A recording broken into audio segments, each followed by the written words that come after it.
Bismillahirrahmanirrahim.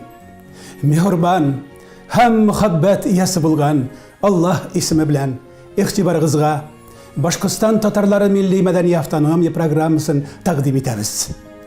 İsan mısınız gaziz millet? Assalamu alaikum gaziz imandaşlar. Cümle bizge rahat birsin ya ilahil alamin.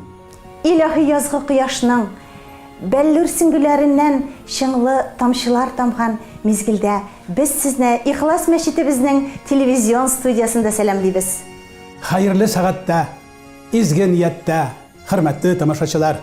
Bugün studiyabız konağı Башкортстан Педагогия университеті оқытушысы доцент Альбина Ғабитқызы Халиуллина. Hoş geldiniz bizning studiyamızga muhtarama Albina Ғабитқызы. Исәнмесез, хөрмәтле тамашачылар. Hürmetli televizor караучылар. Безнең Башкортстаныбызга, Башкортстанга гына түгел, бүтән татар дөньясына, бүтән төрки дөньяга томырылып зур вакыйга килә. Ул безнең мәшһүр гәзитебез Кызыл Таңның 100 еллык юбилее. Күркәм булсын, нәq мәшһүр шагыйрыбыз Шайхзада Бабиш әйткәнчә, аткан сайын алтан кирсен безгә аң. Бу таңнар, бу иртәләр тормыш сәхнәбезгә мөхәддәс көч булып кирсен дә, асыл максатыбыз Аллаһдан алып, халкыбызның уллары һәм кызларына ирештирүләр насип әйләсен. 100 еллык Кызыл Таңыбыз, безнең мәшһүр басмабыз, барыбыз өчен дә улуг бәйрәм. Кызыл Таң ул бик күп язучыларның, бөек язучыларның, зур шагыйрьләрнең илаһи шигъри бишеге, иҗади бишеге булган гәзит. Кызыл Таң ул үзебезнең халкыбызның традицияларын алга алып баручы басма. Кызыл Таңда матур традициялар һәр вакытта яшәп килә, хөкем сүрә. Кызыл Таңда эшләү элек тә, бүгенге көндә дә һәр каләм иясе өчен зур дәрәҗә булды. Кызыл таңлы көннәребез өйләребезгә ям, ашларыбызга тәм, йөрәкләребезгә илһам насип әйләсен. Кызыл Таң гәзитендә гомергә иң талантлы каләмдәшләребез эшләде. Кызыл Таң бүгенге көндә дә иҗат итәргә, язарга гына түгел, яшәргә дә өйрәтә. Кызыл Таң заман җилләренә бирешми, яши дә белә. Аның менә дигән реклама бүлеге эшләп килә. Инде әһле сөннәт галимнәребез әйткәнчә, milli ahlakı bulmagan milletinin medeniyeti de bulmaz. Şuşu halkımızın imanı hem medeniyeti için Kızıl Taң gazetesinin iman bölükçesi bir көп hizmet alıp bardı. Şularının birisi indi özünün jubileyin karşılagan Fənus Hazretleri Habibullin cenetleri. Кызыл Таң ул яшәргә, иҗат итәргә өйрәтүче газет. Ул заман җилләренә дә бирешми. Анда күренекле галимнәр, шагыйрьләр, язучылар гына түгел, төрле рекламачылар да, хәтта эшкуарлар да үсеп чыкты. Әйе, Кызыл Таң, ул халкыбызның мәгънәви бишеге. Нәq галимнәр әйткәнчә, бер милләтнең бөеклеге аның саны күплектә түгел, бәлки гыйлем вә мәгърифәт бәндәләренең күплеге белән билдәле булыр. Альбина Ғабитқызы, мөгаен Кызыл Таң турында әйтергә сезнең дә фикерләрегез бардыр. Кызыл Таң безнең иң якын дусларыбызның берсе. Чөнки әлеге басманың битендә һәр даим безнең мәдәни чаралар турында гына түгел, бүтән булган чараларыбыз турында мәкаләләр, язмалар чыга. Төрле очрашулардан, төрле конкурс бәйгеләрдән матур репортажлар, интервьюлар ясалар. 100 еллык юбилейын каршылаган әлеге басмага без иҗади куәт, хезмәткәрләренә сәламәтлек, тормышларында куанычлар һәм бетмәс төкәнмәс илһам телибез. Мөхтәрәмә Альбина ханым, әйтәләр бит, я булганың кебек күрен, я күренгәнең кебек бул диләр. Кызыл Таң ул нәq менә шушы сыйфатларга ия. Ул халкыбызның күңеле түрендә, йөрәкләренең иң саф җирендә фазыл шишмәседәй ургылып гомер кичерә. Әйе, мин сүзләрегез белән бик килешәм. Кызыл Таң ул безнең Башкортстан татарларының мәдәни тормышында, иҗтимагый тормышында тулы яктырткан, халыкка якын булган, халыкны агартуга зур хезмәт салган басма ул. Шуны да өстәп әйтергә кирәк. Берничә ел дәвамында Нур театрында Кызылтаңның җырлы кичләре дигән илаһи концертлар узды. Һәм шуның тантанасы буларак 5 апрельдә Конгресс-холлда Кызылтаң газетының 100 еллыгына багышланган матур концерт узачак. Газизләрем, бу тамашага килегез. Бу хайран тамаша сезләрнең җаннарыгызга рәхәт, тәннәрегезгә сихат бирәчәк. Бергәләшеп килегез. Кызылтаңны алыгыз һәм кабат-кабат укыгыз. Кызылтаң тормышы бер вакытта да халык тормышы белән бигрәк тә авыл кешеләренең көнкүрешеннән аерылмады. Тоғры фикер. Һәр халыкның үзенә генә хас мәдәнияте, туклану ысуллары, үзенең тарихы һәм аны ул иткән гүзәл сыйфатлары бар. Менә 2018 ел дәвам итмәктә. Шушы күркәм вакыйгалар һәм мәдәни тормышыбызның иң якты сахифәләре булып торган бер вакыйга ул халкыбызда бик киң таралган ризык. Бүздәк бәлеше турында бүген сүз барачак. Кыскасы, бүгенге программабыз бик тәмле һәм бик татлы хиссиятләр белән тулы булачак. Нәкъ менә шуның өчен дә без студиябызга бүген кунак итеп Альбина Габит кызын чакырдык та инде. Һәм без аннан бүген татар автономиясының эшчәнлеге турында да сораштырмакчыбыз. Альбина Габит кызы, сез бит соңгы елларда бик актив эшчәнлек алып барасыз. Шуларның кайбер юнәлешләре турында сөйләп китегез әле зинһар. Әйе, Башкортстан татарлары милли мәдәни автономиясе соңгы елларда үзенең эшчәнлеген җәелдерде дип әйтә алабыз. Безнең милли мәдәни агарту өлкәсендәге эшчәнлегебез төрле фестивальләр, конкурслар, бәйгеләр үткәрү белән генә шикләнмичә, төрле мәдәни агарту чараларына да барып тоташа. Мәсәлән, без үзебезнең сайтыбызны бүгенге көндә булдырдык, ул эшчәнлек алып бара. Шулай ук иҗтимагый челтәрдә, социаль челтәрдә, ВКонтактеда үзебезнең битебез бар. Ягъни без тамашачыларны активрак булырга, милләттәшләрне безнең эшчәнлеккә бәя бирергә, шул ук вакытта ярдәм итәргә чакырабыз. Һәм безгә кушылуыгызны сорыйбыз. Мөхтәрәмә Альбина ханым, Башкортстан Җумһуриятыбызның мәгънәви һавасында Башкортстан татарлары милли мәдәни автономиясының хезмәте, аның бар булмышы инде һәр көн якты йылдыз кебек балкый. Без хезмәтләрегезне күңелебездән, йөрәгебездән кичереп барабыз. Ул безнең йөрәкләргә бик хуш килә. Менә шулай итеп, халыкларыбызның да, милләт уллары һәм кызларының да ул йөрәкләренә мәгънәви капкалар булып ачылсын иде дип дугалар кылмактабыз. Альбина Габит кызы, быел бит Башкортстанда гаилә елы игълан ителде. Менә шул мөнәсәбәттән сез нинди эшләр башкарасыз? Гаилә елы уңаеннан без тулы бер программа эшләдек һәм министрлык тарафыннан быел агымдагы елга 600 000 сумлык грант оттык. Әлбәттә, әлеге грант исәбендә, программа исәбендә чараларыбыз бик күп, әмма инде 5-6 ел дәвамында гаилә учагы исемле бәйгенең дәвам итүен теләр идек. 9 февраль көнне Бырай районында әлеге чараның беренче өлеше үтте. Шушы көннәрдә Дүртөйле районында күркәм чара үткәрдек. Алдагысы Бәләбәйдә көтелә. Шулай ук журналистларның гаилә кыйммәтләрен пропагандалау юлынан язылган мәкаләләренә дә без бәйге игълан иттек һәм әлеге бәйгене ихлас сүз дип атадык. Менә гаилә кыйммәтләрен пропагандалау юнәлешендә без әлеге чараларны үткәрүне күз уңында тотабыз. Альбина ханым, алдагы көндә сезнең нинди яңа проектлар күздә тотыла һәм сез нинди яңа уй-хыяллар белән янасыз? Безнең елдан-ел кабатланып килгән Тукай моңнары, Ике ак кыш кебек фестивальләребез әле сакланып кала, бәйгеләребез сакланып кала. Шул вакытта без яңа уйлар белән янабыз. Мәсәлән, Башкортстан татарларының легендалары һәм риваятләре дигән китап чыгару өстендә эшлибез.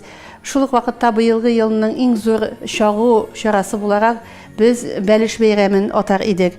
Әлеге Бәлеш бәйрәме, Бәлеш фест исеме белән президент грантына ия булды һәм 19 майда без аны бәрәкәтле Бүздәк җирендә үткәрергә ниятлибез. Әйе, гаилә йылы. Ул халкыбызның, милләтнең жан тамыры ул гаиләдер.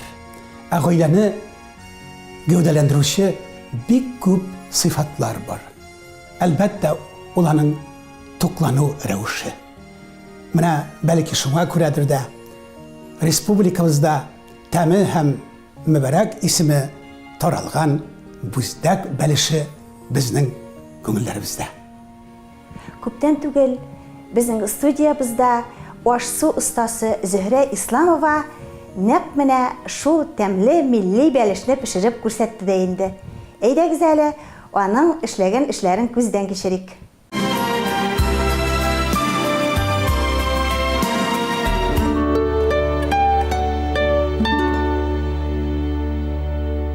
Тел ачкычы иман биргән сөекле туган телем. Үз телемдә сиңа сәлам, әссәламу алейкум. Әссәламу алейкум, хөрмәтле дуслар, хөрмәтле телевизор караучылар. Бүген без сезнең белән татар халкының яратып әзерли торган ризыкларының берсе бәлеш пешереп караячакбыз. Моның өчен дә мин алдан бер аз әзерләндем. Ит бәлешенә бит инде ит кирәк, бәрәңге кирәк. Аны инде мин кузы шикләбеге размерында турадым. Шулай ук вак кына иттереп суган туралдым. Тәминчә туз, борыч һәм кыр анисы кирәк булачак. Камыр басыр өчен 200 грамм чамасы шәһәр каймагы, 100 грамм чамасы ак май, 1 йомырка. Камыр өчен русча разрыхлитель дип әйтәбез. Он һәм бер аз үсемлек мае кирәк булачак. Шулай иттереп, хәзер без эшне камыр басудан башлайбыз. Бәлеш дигәч, иң беренче чиратта безнең күз алдына инде итле, бәрәңгеле бәлеш килеп баса бит инде. Ә чынында исә бәлеш ул бик зур аш төркеменә керә. Шулай ук вак бәлешләрдә шул ук бәлеш төркеменә керә. Яшелчә бәлешләре дә була. Яшелчә бәлешенә инде бәрәңге бәлеше, кишер бәлеше керә. Җиләк җимеш бәлешеннән атып әйтергә була. Балан бәлешен, алма бәлешен һәм җиләк бәлешләрендә шулай кертеп була. Менә инде халкыбызда безнең яратып ашалган гөбәдия, ул шулай ук бәлеш төркеменә керә. Гөбәдиягә дүге һәм кипкән җиләк җимеш йөзем белән күрәгәне салып ясыйбыз бит инде. Менә шулай яхшылап бутарга кирәк коймак белән ак майны. Әгәр дә инде сез авыл җирлегендә яшәсәгез, шәһәр коймагы урынына катык та ала аласыз. Тик ул вакытта ак майның микъдарын чак кына арттырырга кирәк, камыр йомшаграк булсын өчен. Йомырканы аерым тугылап,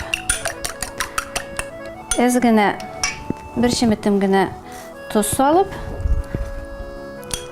яхшылап тугылайбыз да. Аннан соң майлар кырына салабыз. Тагын яхшылап бутарга кирәк. Аннан соң инде онны салабыз. Элек бит инде безнең агач иләкләр булган, хәзер инде мин заманча иләк белән генә кулланам, бик уңайлы.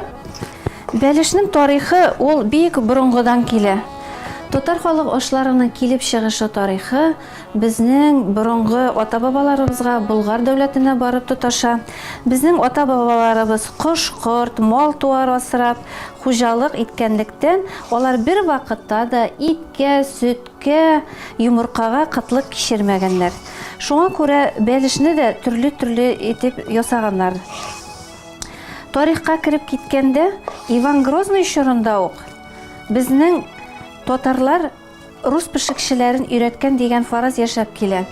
Баксаң, ул чорда рус пешекчеләре ризыкларны суга яки парда пешергәннәр. Әгәр дә инде патша үзенең өстәлендә кыздырылган ризыкны ашарга теләгән булса, шул вакытта инде татар пешекчеләрен чакырып китергән булганнар. Чөнки бары тик татар пешекчеләре генә ул ризыкны майда пешерә белгән булган дип санала. Менә безнең камыр хәзер шушлай үзләнә. Хәзер инде мин тагын он өстәп, аны инде кул белән басырга кирәк. Гомумән мин бәлешне бәләкәй чактан ук ясарга өйрәндем дисәм дә бер дә мактану булмас.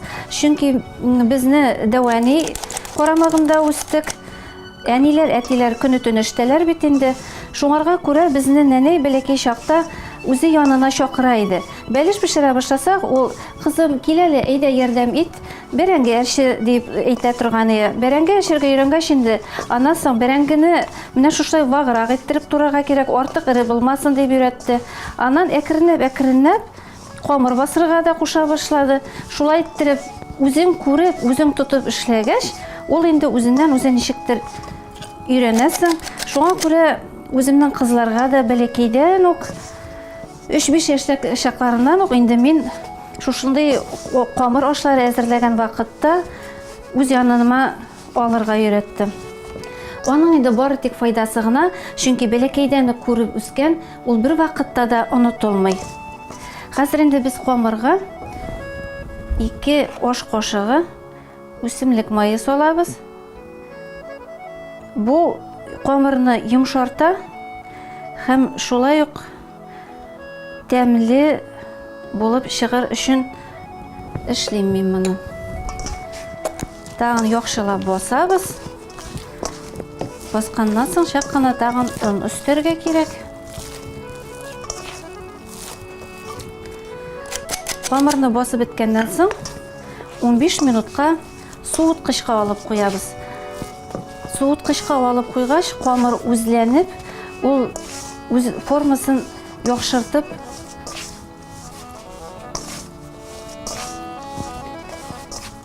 килеп чыга. Һәрбер хуҗабикәнең үзенчә ясай торган рецепты бар бит инде. Кем ничек өйрәнгән, шулай ясарга тиеш. Һәм менә бу бәрәңге белән итне туруны да һәр якта үзенең үзенчәлекләре. Мәсәлән, Татарстандагы мин бәлешләрне ашап караган булдым. Аларның ите дә, бәрәңгесе дә шул кадәрле вак итеп туралган, безнең борчак кадәрле генә туралган. Ә инде менә безнең Башкортстанда күпчелек бәрәңгене һәм итне шушылай кузы чикләбеге кадәр генә турарга без күнеккәнбез бит инде. Шулай буңардан да эрерәк туралган ит белән бәрәңгеле бәлешләр була. Хәзер безнең камыр әзер. Шушы савытына гына куеп, без аны суыткычка алып куябыз. Безнең камыр суыткычта ял иткән арада без инде эчлекне әзерләп бетерәбез. Ит белән бәрәңгене савытка бушатабыз.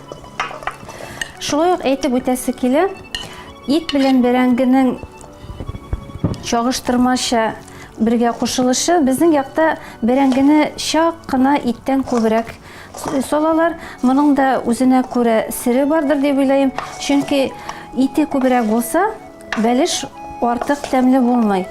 Әйтсәләр дә май ботканы бозмай дип, ә менә бу очракта ул киресенчә булып чыгарга мөмкин. Артык итле бәлеш тәмле булмай. Тәменчә туз салабыз.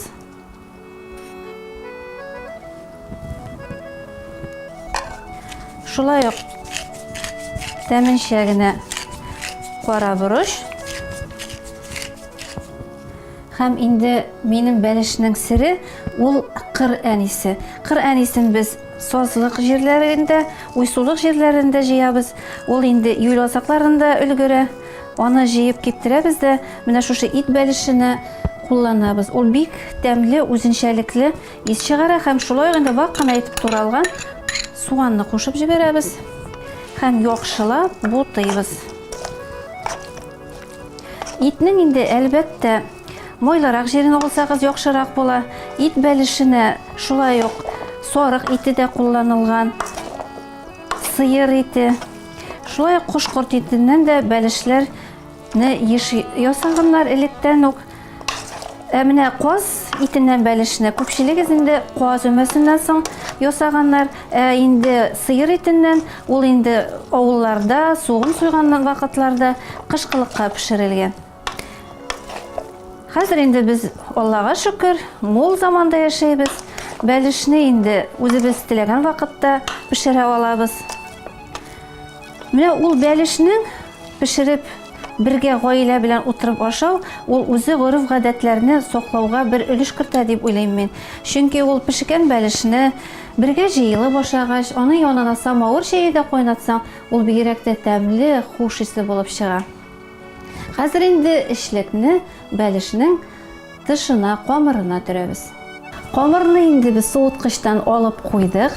Хәзер инде бәлешне төрер өчен табабызны майларга кирәк. Моның өчен үсемлек мае кулланабыз. Табаны яхшылап майлайбыз.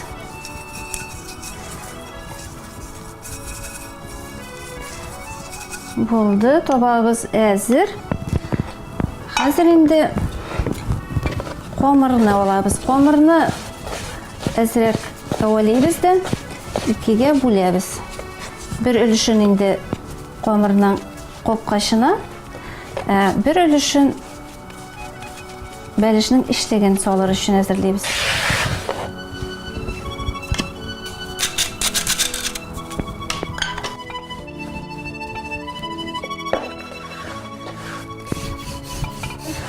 Менә безнең шушы артык каты булмаган камыр килеп чыкты. Каты булса җәергә дә авыррак һәм шулай ук ул пешкәч тә каты булып ярылып тора. Инде йомшаграк булса, аны җәергә дә рәхәтрәк. Пешкәч тә ул йомшак кына, тәмле генә булып чыга.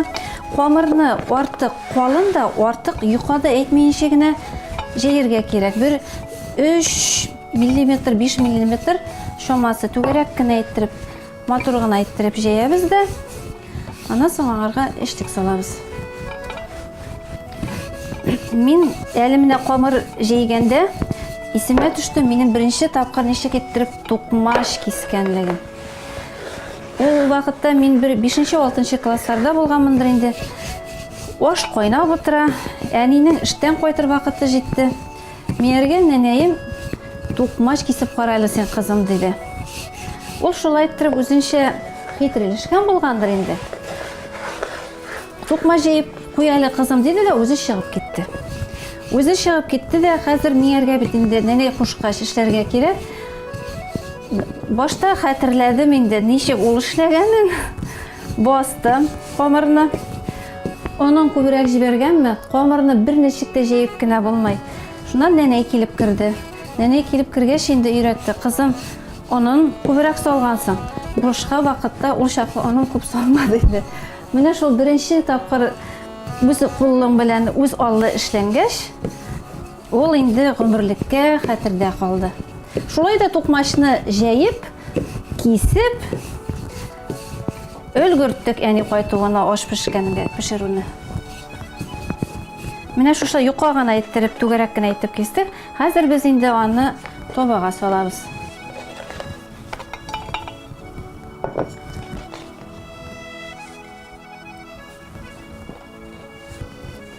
Кырыйларыннан, ян-яннарыннан менә шулай чак кына ул асылынып торырга тиеш.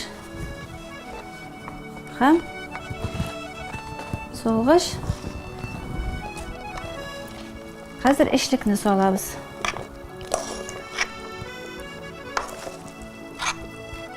Теләгән кеше дәфнә яфрагын да куллана ала. Дәфнә яфрагы мен үземнең артык кулланганым юк. Чөнки ул минемчә ашкылтым тәм бирә. Бәлешнең өске ягына бәрәңгене чак кына арттырыбрак салырга кирәк. Булай иткәндә бәлешнең капкачына ит ябышып чыкмый, ул моторрак була. Хәзер инде капкачны эшләйбез, җыябыз.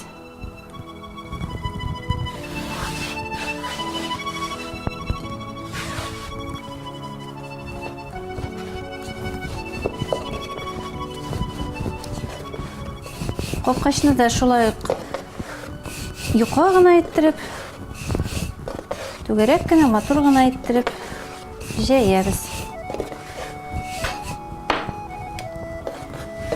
Капкачны җыйганнан соң бәлешебезне бөрәбез. Хәзер инде менә шулай бәлешебезне матур иттереп кенә бөреп чыгабыз. Менә шушы тапшыруга әзерләнгәндә миңәргә бик үзенчәлекле тарих сөйләделәр. Бер дә искә алганым юк, бәлки башкаларның искә алганы бардыр. Бәлешнең капкачын авызын дибез бит инде япканда сөйләшеп япсаң, имештә бәлешең пешмәй икән. Шуңа күрә хәзер мин сөйләшмәй генә бәлешемнең авызын ябып куям.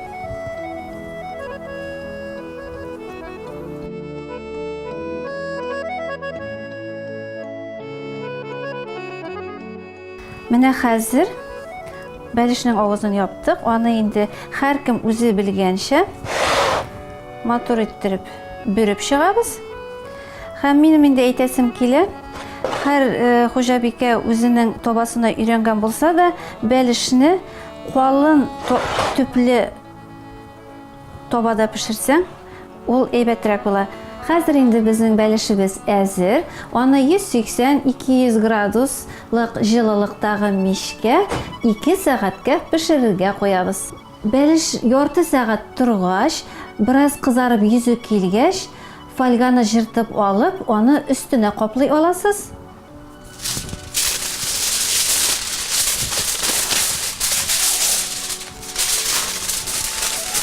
Тагын бер кабатлап әйтәм. Ши бәлешкә түгел, мичтәге ярты сәгать торып кызарган бәлешнең өстенә фольга куябыз. Менә шулай каплаганнан соң бәлешегез шулпалы булып пешеп, өстедә килмәячәк.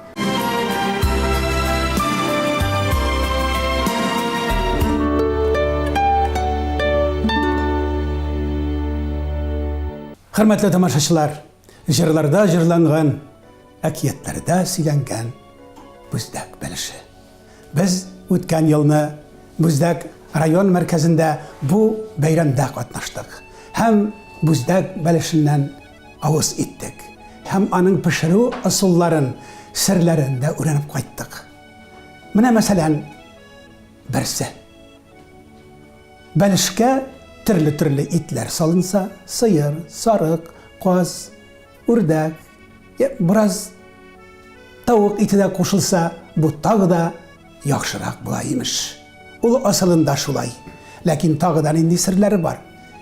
Анда әлбәттә ит һәм бәрәңге кушыла. Ләкин алар яртышар булса, хәтта бәрәңгесе чак кына күбрәк булса, тәме тагы да яхшырак була икән. Һәм тагы да бер сире. Рус халкы бәлешне бик ярата икән һәм үзләре дә пешерәләр. Мин Бүздәккә баргач, руслар пешергән бәлештән авыз итеп хайран булдым. Алар бәлешләренә ит, бәрәңге һәм төрле нәрсәләрдән соң өстәп, тагы да күп итеп гөмбә дә салалар икән. Ул аерым бер ләззәт, аерым бер хуш ис бирә. Үткән елгы бәйрәмдә без 8дән артык милли аш-су өстәлендәге ризыклардан авыз иттек. Алар арасында әлбәттә ит бәлеше дә, дөге бәлеше дә, башка төр бәлешләр дә бар иде. Быелгы бәйрәмнең дә максаты шул ук кала. Ул аш-су сәнгатенең югары дәрәҗәдә булуын күрсәтү, халкыбызның туклану тәртибен искә төшерү, милли рецептларны, милли аш-су әзерләү үзенчәлекләрен барлау. Чынлап та, Бүздәк бәлеше халкыбыз арасында һәр төбәкләрдә киң таралган ризык бу. Ул әзерләү буенча да катлаулы. Һәм аның тәме, ләззәте, һәм аны әзерләү мәдәнияте халкыбызның ризыклану, токлану мәдәниятының никадәр югары булганына ишараттыр. Әлбәттә, һәр бәлеш остасының үзенең серләре бар. Һәм шушы чара барышында аларның кайберләре үзләренең бәлеш пешерү серләре белән уртаклашты да. Моғайын инде, менә шушы бәлеш пешерү серләрен тыңлаганнан соң, безнең Зөһрәбезнең бәлеше пешеп тә чыгар.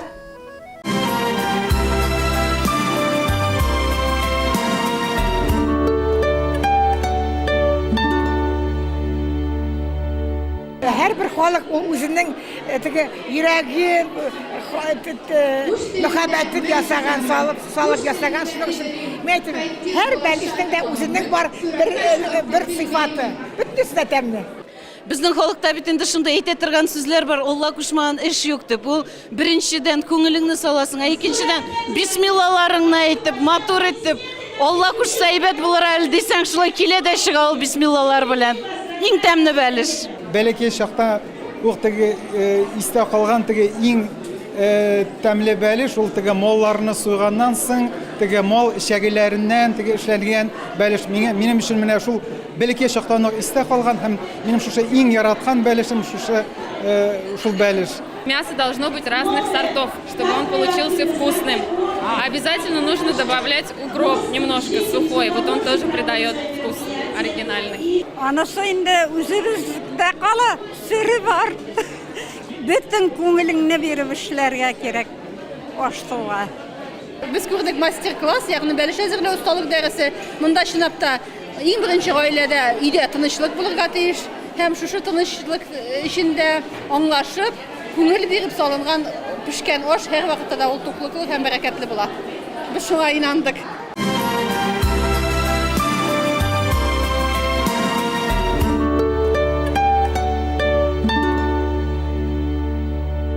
Дуслар, бүген инде менә безнең бәлешебез 2 сәгать үтүгә пешеп тә чыкты.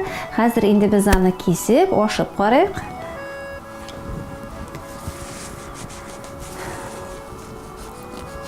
Бәлешне эссе килеш ашау тәмлерәк була.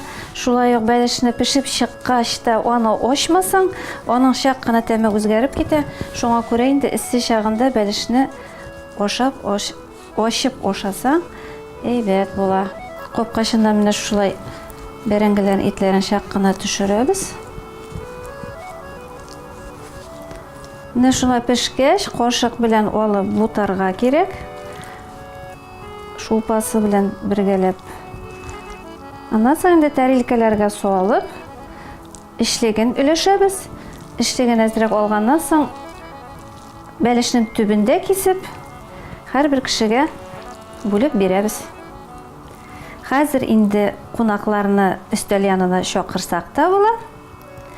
Ашларыгыз тәмле булсын.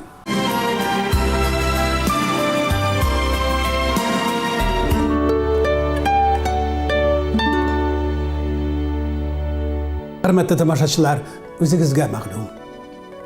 Dinimiz İslam, ol yaşav rəvşimiz.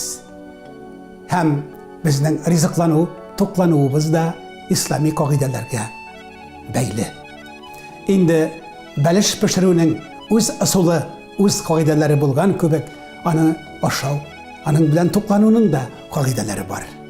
Dinimiz İslamda nindigina rizq oshasak da, avval osh qursaqqa ko'p itib suv ichmasga, ozgina itib. Endi oshab bitgachtinda yartı saat 40 minut o'tmisha suv ichiru taqdim etilmagan. Azizlarim, tag'da shunday adablar bordurki, oshar oldindan qo'lni yuvib, ul barakat, shodlik bera. Oshab bitirgach, qo'lni yuvib, ul gunohlarni ozayta. Tag'da dinimiz islomga qo'yilgan ham bizning xalqimizning o'zigina xos sifatlari, ul rizqni birgalab oshov. Birgalab oshov, ol büyük bereketler bire. Kişilerini tuğanlık, kardeşlik köprülerin kendirden urdirtip, kırıştan kıydıra. Hatta süykli Peygamberimiz bizge nerse beyan ide. Birgalab oşağan vakitni azaytmağız. Çünkü huzuri ilahiyede birgalab oşağan vakit için hesap sıralmayacak. Bu hadiske şunday açıklama izahtır ki, birgalashib oshov, ul salomatlik, ul shodlik ham quvonchlar keltiradi. Endi oshar oldindan bismillahni aytu һәм ашап туйгаштан әлхамдулиллах дип әйтү безнең исламнан килгән бөек фазиләтләребез. Мөгаен Зөһрә ханым пешергән тәмле бәлеш тә менә шушындай бәрәкәтле бәлештер. Инде без шушы программабызда мөкаддәс китап Коръән Кәрим аят җәләлиләрен сезгә тәкъдим итәбез. Ул кулу вашрабу ва ла тусрифу иннаху ла юхиббул мусрифин. Яки ашагыз, эчегез, ләкин исраф итмәгез дип буйра. Сөйкле пәйгамбәребез бу аятка күрә тагы да үзенең хадисендә безгә менә шундый насихатларны да бирә. Кем икмәк кисәкләрен, бәлеш кисәкләрен валчыгында әрәм итмичә ашап бетерә, аның рухы сәламәт, күңеле гайрәтле була, һәм андый кешеләрнең балалары да азгын һәм ахмак булмаслар. Альбина ханым, Зөһрә Исламова үзенең булдыклылыгы белән безнең күңелләребезне яулады. Әйтегез әле, ничек сез бу ханымны таптыгыз, ничек аның белән кавыштыгыз? Безнең бәлеш осталары, бәлеш пешерүчеләребез Башкортстанда да, Татарстанда да бик күп дип беләбез. Һәм менә сез бердә үк әйтмәдегез, бездәк бәлеше дигән безнең эпитетыбызда бар шундый. Зөһрә чынлап та безнең Уфада оста бәлешчеләребезнең берсе. Исламова Зөһрә ул безнең милли мәдәни тормышта бик актив, акыллы. Зөһрә 3 бала анасы. Ул гаиләдә 2 кыз һәм 1 ул тәрбияли. Шул ук вакытта нәзакәтле итеп, бик матур итеп түбәтәйләр дә шигә, калфаклар шигә. Ул милли тормышта бик актив позициядә торган шәхесләрнең берсе. Газизләрем, үзегез күрдегез. Әгәр дә бер кеше үзенең хезмәтен, үзенең һөнәрен яхшы белә икән, ул аның турында бик яхшы итеп сөйләп, аңлата һәм күрсәтә белә. Күрәсез, Зөһрә ханым Исламова бу гамәлне үзенең мөбарәк кулларыннан сезгә ясап күрсәтте. Ул һәммәбезнең күңелебезгә хуш килгәненә һич кенә дә шөбһәм юк. Зөһрә ханым Исламовага без зирәк зиһен ана шулай, камил акыл, тулы иман белән ватан, милләт, дин һәм исламият юлында үзенә бетмәс көч, сүнмәс дәрт телим. Аларның дәүләтләре артсын, гаиләләрендә аларга җәүһәрле мөхәббәт телибез. Ә хәзер ушбу темага бер хикмәтле риваят тәкъдим итәбез.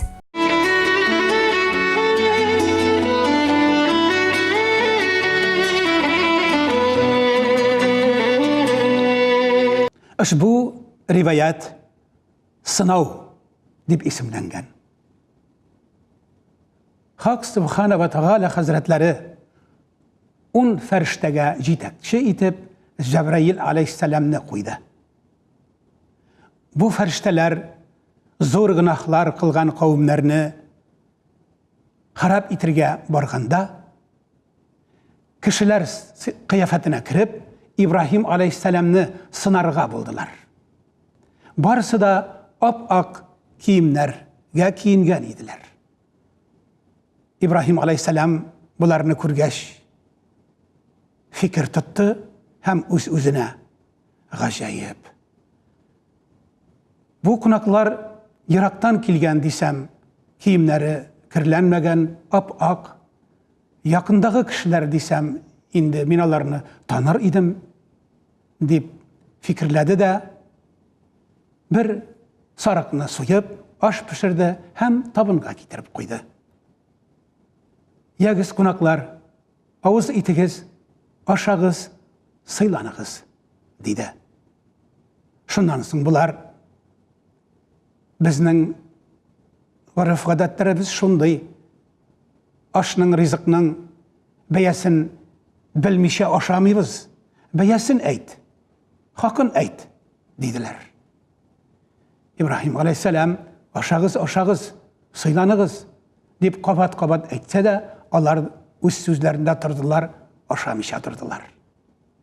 Шуннан соң Ибраһим алейһиссәлам әйтте: бу ризыкның хакы шулдыр. Әвәл бисмиллаһир-рахманир-рахим дип әйтегез.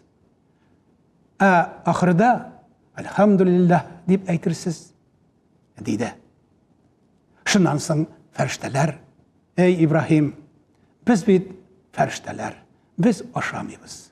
Без зур гөнаһлар кылган кавымнарны һәлак итәргә китеп барабыз", диделәр. Һәм дә соңыннан Ибраһим алейһиссаламга афарин диделәр, аңа мактау, мәдхия әйтеп чыгып киттеләр.